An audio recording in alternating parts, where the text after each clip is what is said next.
যদি দেখেন জীবন আপনাকে একা করে দিয়েছে, আপনি এই পৃথিবীতে বড় একা।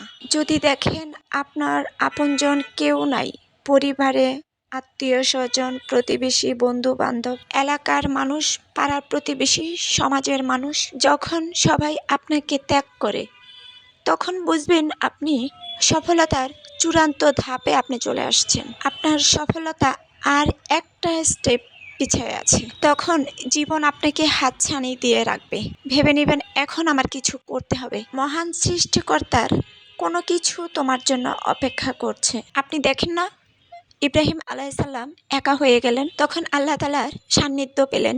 আমাদের বিশ্বনবী হযরত মুহাম্মদ সাল্লাল্লাহু আলাইহি সাল্লাম হেরার গুহাতে একা থাকতেন, একা জীবন কাটাতেন, সব থেকে একা একা জীবন কাটাতেন।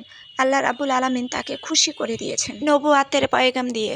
সুতরাং যখনই বুঝবেন আপনি একা হয়ে গেছেন, কেউ নাই আপনার পাশে, তখন ভাববেন আল্লাহ তাআলা আপনাকে আপন করে পাওয়ার জন্য আপনাকে একা করে দিয়েছেন, এবং কি আল্লাহ তাআলার পক্ষ থেকে খুব সুন্দর একটা উপহার আপনার জন্য আছে।